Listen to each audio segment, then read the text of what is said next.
Things are just so much easier when it comes to creating your own content. Anybody can grab a camera, set it up on a tripod, and create a whole lot of different looks, especially with cameras these days that do 4K. I'm actually just shooting in the lowest codec 4K IPB on my Canon R5, and it still looks pretty good. I'm still able to crop in. I can, grab B-roll, and I'm gonna show you right now how you can add movement even if you don't have someone behind your camera moving the camera. Here's also an example that I used in my last music video where I did this to show movement even though the camera was on a tripod. This is a really cool trick you can use to help you guys make your videos more entertaining and engaging. Yes, and just to show you guys, I did edit this whole video from one tripod standing clip.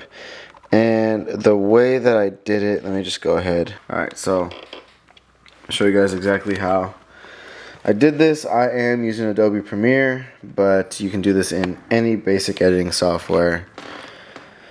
I'm just gonna zoom in.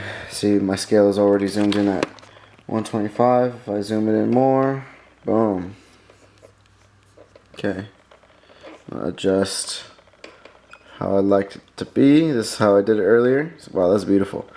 Now, see, I have these two keyframes. If I want to change the movement, I just skip ahead. I'll just skip ahead right here to wherever I want the movement to end, and I'll change my points to be wherever I want the movement to be, and that'll create this line of movement.